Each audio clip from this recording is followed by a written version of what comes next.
రాష్ట్ర ప్రజలపై 3,629 కోట్ల భారం అయిపోతున్నారట, ప్రతిపాదనలు సిద్ధం చేస్తున్నారట. ఎల్వికే బాగానే ఉందా ఈ విద్యుత్ భారాల విషయం? మీకేమనిపిస్తుంది? ప్రతిపక్షంలో ఉన్నప్పుడు చెప్పిన మాటలకి కట్టుబడి ప్రభుత్వంలోకి వచ్చిన తర్వాత అమలు చేయాలి సార్. తగ్గిస్తానని చెప్పారు కదా ఆయన. ఎందుకనంటే మేనిఫెస్టో అనేది అసలు పెరవు తగ్గిస్తాను మేనిఫెస్టో అనేది ఒక భగవద్గీత, ఒక ఖురాన్, ఒక బైబిల్ లాంటిది. రాజకీయ పార్టీకి ఎన్నికల్లో పోటీ చేసేటప్పుడు విడుదల చేసే మేనిఫెస్టో దాన్ని చాలా పవిత్రంగా భావించి దాని అమలుకి మనసా వాచ కర్మేణ ప్రయత్నం చేయాలి. ఒకవేళ చేయలేని పరిస్థితి వస్తే దానికి నిజమైన పరిస్థితి వివరాలు వివరించి ఇది చేయలేకపోతామని చెప్పడం ఒక పద్ధతి. కానీ ఇక్కడ ఏం జరుగుతుంది, మేము కరెంట్ ఛార్జీలు పెంచమన్నారు, సర్దుబాటు అనే ఒక పదం పెట్టి 1,500 కోట్లు ఎంత అనుకుంటా, నాకు అంకె కరెక్ట్గా గుర్తులేదు కానీ అంత వేసేసారు, అయిపోయింది. ఇప్పుడు మళ్ళా అంటే ఇక్కడ ఏంటంటే సార్, విద్యుత్ సంస్థలకి ఇప్పుడు ఉచిత విద్యుత్ ఇచ్చారు రాజశేఖర రెడ్డి గారు. ఉచిత విద్యుత్ ఇచ్చిన తర్వాత ఏం చేస్తారు, ఆ సంస్థకి ప్రభుత్వం నుంచి ఆ మొత్తాన్ని గ్రాంట్గా ఇవ్వాలి. ఇస్తేనే అది నిలబడుతుంది, బతికి పట్టగడతలేదు, లేదా అది చచ్చిపోతుంది, అందుకని ఇవ్వాలి. అట్లే ఆక్వా రైతులు బిజినెస్ను ప్రోత్సహించడానికి, పారిశ్రామికంగా రంగాన్ని ప్రోత్సహించడానికి ఇచ్చేటటువంటివి ఆ సబ్సిడీలకు సంబంధించిన మొత్తం ప్రభుత్వం వాళ్ళకి సర్దుబాటు చేయాలి. ఆ సర్దుబాటు మానేసి వాళ్ళ దగ్గర పెంచుకునేటటువంటి అవకాశం కల్పించడం ద్వారా మొదటి ఏడాదిలోనే ఏదో 1,500 కోట్లు ఎంత అయింది. ఇప్పుడు మళ్ళా 15,000 కోట్లు కదా, ఎంతండి? 15,000 కోట్ల 1,500 కోట్ల 15,000 కోట్లు అది నాకు గుర్తులేదు కానీ అది 15,000 కోట్లు అయింది. దానికంటే కొంచెం ఎక్కువే, 400 చిల్లర ఎంతో ఉంది 15,000 తర్వాత.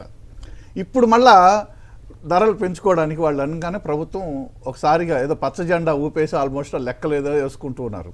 అంటే దీనివల్ల ఎంత అంటే విద్యుత్ ఛార్జీలు పెంచితే ప్రొడక్షన్ కాస్ట్ పెరుగుతుందండి, వస్తువు. సో అన్నిటి ధరలు పెరుగుతాయి దీని ప్రకారం. మనకి ఎట్లయితే డీజిల్ పెట్రోల్ ధర పెరగంగానే ఆ ప్రభావం ఎట్లా పడుతుందో విద్యుత్ కూడా అదే పరిస్థితి ఇవాళ. సో దాని వైపు వెళ్తోంది. ఇది చెప్పిన మాటకి కట్టుబడకుండా చేస్తున్నటువంటి విధానం. ఈ పేరు ఏది పెట్టినా అది అంతే. తెలుగుదేశం మీడియా అసలు ఈ వార్తలే రాయట్లేదు.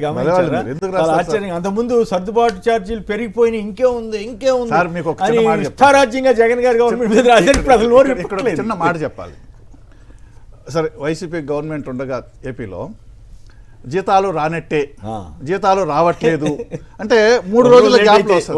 15వ తేదీ నుంచే మొదలు పెడతారు. అంటే నెల 1వ తేదీ 2వ తేదీ జీతాలు, 15వ తేదీనో ఎప్పుడో 20వ తేదీనో ఈ నెల జీతాలు రాకపోవచ్చు అని చెప్తారు.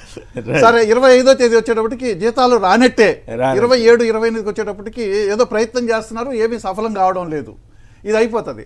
2వ తేదీ 3వ తేదీ జీతం పడిపోతుంది, కిమ్మనరు, వచ్చింది జీతం అనే మాట ఎక్కడా రాదు. సో వ్యతిరేక ప్రచారం అయితే చేశారు, భయంకరంగా చేస్తారు. రైట్. ప్రభాకర్ గారు చెప్పండి, విద్యుత్ షాక్ని ఎట్లా తట్టుకోబోతున్నారు మీరు?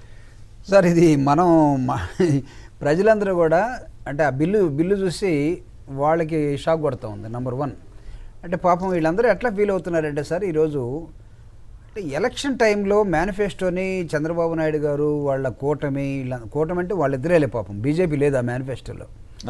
బీజేపీ దాన్ని పట్టుకోవడానికి కూడా వాళ్ళు ఇష్టపడలా, ఎందుకంటే వాళ్ళకి అప్పటికే అర్థమైపోయింది వీళ్ళు అబద్ధాలు చెప్తున్నారు, రేపు ప్రజలు మనల్ని కూడా నిలదీస్తారు అన్న దానిలోకి వచ్చినట్టున్నారు. వాళ్ళు ఇచ్చినటువంటి ఆ ఇద్దరు కలిసి ఇచ్చిన మేనిఫెస్టో ఆ రోజు ఏం చేసిందంటే ఒక ఆశను కల్పించింది.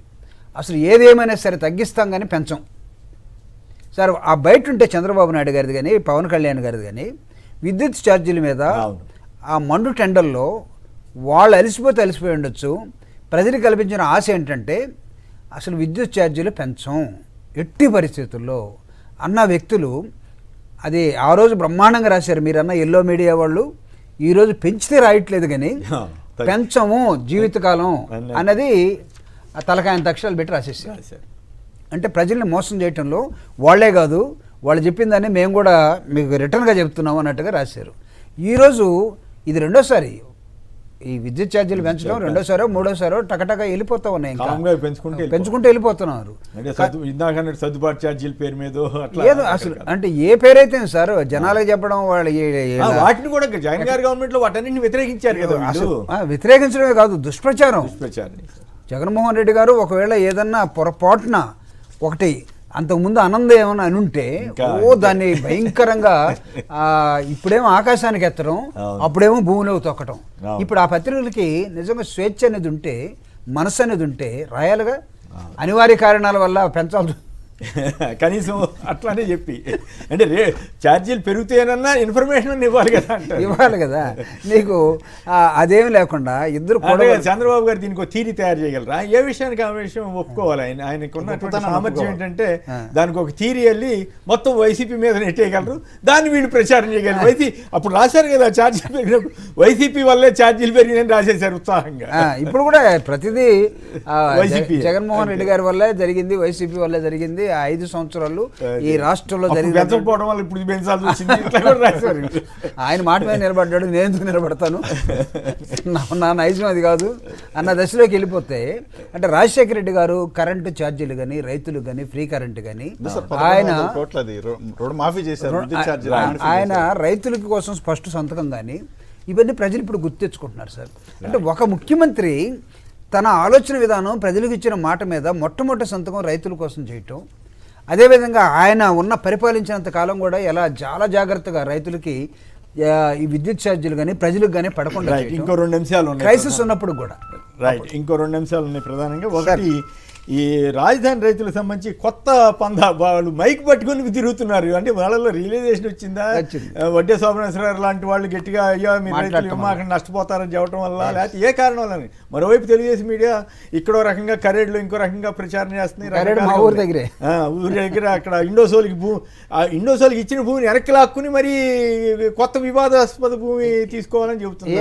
వెనక్కి వేరే వాళ్ళకి ఇచ్చేసారు బీపీసీఎల్ కంటే అది వస్తుందో రాదో తెలియదని నేను ఎవరో చెప్తున్నారు. సో ఇప్పుడు ఈ మైక్ పట్టుకుని కూడా తిరగటం మీద మీకేమనిపించింది అంటే సార్? ఇప్పుడు మైక్ అనేది మామూలుగా రాజధాని రైతులు అంటే రిలీజేషన్ లేకపోతే ఇప్పటికైనా చంద్రబాబు గారు మేల్కొని వాళ్ళకి అన్యాయం జరగకుండా నష్టం జరగకుండా చేస్తారా? ఎవరు మేల్కొని? చంద్రబాబు గారు. ఏంటి సార్ మీరు అప్పుడప్పుడు అమాయకంగా మాట్లాడతారు సార్. ఆయన ఇంకొక 50,000 ఎకరాల కోసం ప్లాన్ చేసి గతంలాగానే రైతులు ఇచ్చేస్తారు అని నారాయణ గారిని పంపించేశారు. మీకు 3 రోజుల క్రితం ఒక ఘటన జరిగింది. అక్కడ అధికారులు and local MLA Shravan Kumar గారు వెళ్తే గో బ్యాక్ మర్యాదగా వాళ్ళు చెప్పడం కూడా అదే మైక్ పెట్టుకొని పాస్టర్స్ మైక్ అంటాం మేము దాన్ని, చేతిలో పెట్టేసుకొని ఈజీగా మనం ఇప్పుడు కూరగాయలు అన్న వాళ్ళు కూడా కూరగాయలు అనట్లా ఆల్రెడీ రికార్డ్ ధైర్యం కాదుగా. ఇప్పుడు రాజధానికి సంబంధించి ఏదో రకంగా సెంటిమెంట్ రెచ్చగొట్టడం కోసం అది ఇదని ప్రచారం చేసేవాళ్ళు ఇప్పుడు రైతో మరి ఎవరో ఒక ఆయన మైక్ పెట్టుకుని తిరుగుతున్నా అంటే ధైర్యం వచ్చిందా? రైతులే సార్. అతని మీద ఏమన్నా కేసు పెడతారు? అతను లేకుండా కూడా చేయొచ్చు వీళ్ళు, కేసు పెట్టడం అనకూడదు అంటే కాదు సార్. అంత దౌర్భాగ్యంగా పరిస్థితి ఉంది. ఎందుకంటే ఒక ఎమ్మెల్యే గారు తన స్వయంగా ప్రెస్ మీట్ పెట్టారు. ఎందుకంటే ఈ ప్రాంత రైతులు మేము చెప్పిన దానికి ఒప్పుకోవట్లేదు కాబట్టి నేను ఇది హైకమాండ్కి తీసుకెళ్తున్నాను, హైకమాండ్ ఏ నిర్ణయం తీసుకుంటుందో మాకు తెలియదు. అంటే ఈ ప్రాంత రైతుల్లో మీరు ఏమంటగా రియలైజేషనే కాదు, ఒక గొప్ప అనుమానం. రియలైజేషన్ అనుమానం అని అనలే మనం. అదానికి 2,500 ఎకరాలు ఇస్తారు. ఇప్పుడు అక్కడ ఇచ్చేదంతా కూడా సార్ అక్కడ ఇచ్చేదంతా కూడా సిటీ కోసం వీళ్ళ కోసం ఇస్తారు. కానీ పేద ప్రజల దగ్గర నుంచి రైతుల దగ్గర నుంచి లేకపోతే అనేకమైన రూపాల్లో మీరు ఎందుకు వచ్చారంటే రైతులు మొన్నటిదాకా జగన్మోహన్ రెడ్డి గారు ఉన్నంతకాలం ఆ భూమిని ఏం చేయకపోయినా సరే ఒక నాటకం నడిపారు. అక్కడ రైతులు నిరంతరం ఉద్యమాల్లో ఉన్నట్టుగా చేశారు. ఇప్పుడు నేను అడుగుతున్నా, నిరంతరం ఉద్యమాల్లో ఉన్న రైతులు ఈ పక్క కదా, ఆ పక్క వాళ్ళు అడ్డం తిరిగారు. ఇప్పుడు అంతేగా మరి ఈ పక్క వాళ్ళు అడ్డం తిరిగారు. మీరు పోయి వాళ్ళు చెప్పండి, బాబు మాకు చాలా న్యాయం జరిగింది. వాళ్ళు ఏమడుగుతున్నారంటే మీ ఫస్ట్ పేజ్లో చంద్రబాబు నాయుడు గారు ఫస్ట్ పేజ్లో మీరు తీసుకున్న భూమికి ఏం న్యాయం చేశారు మా దగ్గర రైతులకి, ఇప్పుడు సెకండ్ పేజ్లో మా దగ్గరికి వచ్చారు, దానికి మీరు ఏం చెప్తారో చెప్పి అప్పుడు మా దగ్గర